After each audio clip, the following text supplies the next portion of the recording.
ចំណងជើងរឿងមហាសេដ្ឋីនិងអណ្ដូងទឹកដែលរីងស្ងួតកាលពីព្រេងនាយមានភូមិមួយដែលជួបគ្រោះរាំងស្ងួតយ៉ាងខ្លាំងអណ្ដូងទឹកទាំងអស់នៅក្នុងភូមិបានរីងស្ងួតអស់លើកលែងតែអណ្ដូងទឹកមួយនៅក្នុងភូមិគ្រឹះរបស់មហាសេដ្ឋីម្នាក់ដែលនៅសល់ទឹកបន្តិចបន្តួចមហាសេដ្ឋីនោះជាមនុស្សកំណាញ់ណាស់គាត់បានដាក់ឆ្មាំយាមអណ្ដូងនោះយ៉ាងតឹងរ៉ឹងហើយលក់ទឹកក្នុងតម្លៃខ្ពស់បំផុតអ្នកភូមិដែលក្រីក្រគ្មានលុយទិញក៏ត្រូវបង្ខំចិត្តធ្វើដំណើររាប់សិបគីឡូម៉ែត្រដើម្បីទៅរកទឹកនៅទំពាំងឆ្ងាយ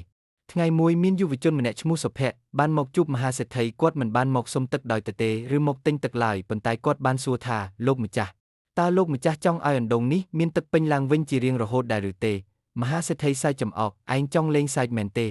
សូម្បីតែមេឃមិនបង្អុរភ្លៀងផងតែឯងធ្វើដូចម្ដេចសុភ័ក្រឆ្លើយតបយ៉ាងស្ងប់ស្ងាត់ខ្ញុំមានវិធីមួយប៉ុន្តែលោកម្ចាស់ត្រូវអនុញ្ញាតឲ្យខ្ញុំកែច្នៃមាត់អណ្ដូងនេះតាមចិត្តខ្ញុំហើយក្នុងអំឡុងពេល3ថ្ងៃដែលខ្ញុំធ្វើការលោកម្ចាស់ត្រូវចែកទឹកឲ្យអ្នកភូមិផឹកដោយមិនគិតថ្លៃ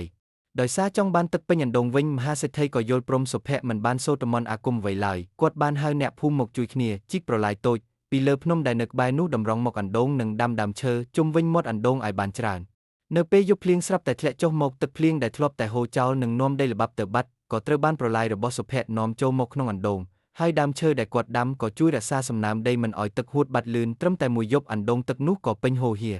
មហាសេដ្ឋីភ្ញាក់ផ្អើលយ៉ាងខ្លាំងសុភ័ក្រនិយាយថាលោកម្ចាស់បើលោកម្ចាស់ចង់មានទឹកច្រើនលោកម្ចាស់មិនត្រូវយាមអណ្ដូងឲ្យជាប់នោះទេប៉ុន្តែត្រូវរៀនបើកចិត្តឲ្យទូលាយដូចជាធម្មជាតិការចែករំលែកទឹកដល់អ្នកភូមិបានធ្វើឲ្យពួកគេមកជួយលោកម្ចាស់ជីកប្រឡាយហើយប្រឡាយនោះហើយដែលនាំទ្រព្យសម្បត្តិទឹកមកឲ្យលោកម្ចាស់វិញចំណុចសម្រាប់វិភាគអណ្ដូងទឹកដែលរីងស្ងួតតំណាងឲ្យធនធានឬចំណេះដឹងដែលត្រូវបានគេបង្ខាំងទុក Monopoly សុភ័ក្រតំណាងឲ្យបញ្ញានិងយុទ្ធសាស្ត្រឈ្នះឈ្នះ Win-win strategy មហាសេដ្ឋីកំណាញ់ឆ្លុះបញ្ចាំងពីមនុស្សដែលមើលឃើញតែផលចំណេញរយៈពេលខ្លីប៉ុន្តែបំផ្លាញមូលដ្ឋានគ្រឹះរយៈពេលវែងការដាំដើមឈើនិងជីកប្រឡាយជានិមិត្តរូបនៃការកសាងប្រព័ន្ធ System ដើម្បីទទួលបានជោគជ័យប្រកបដោយចីរភាព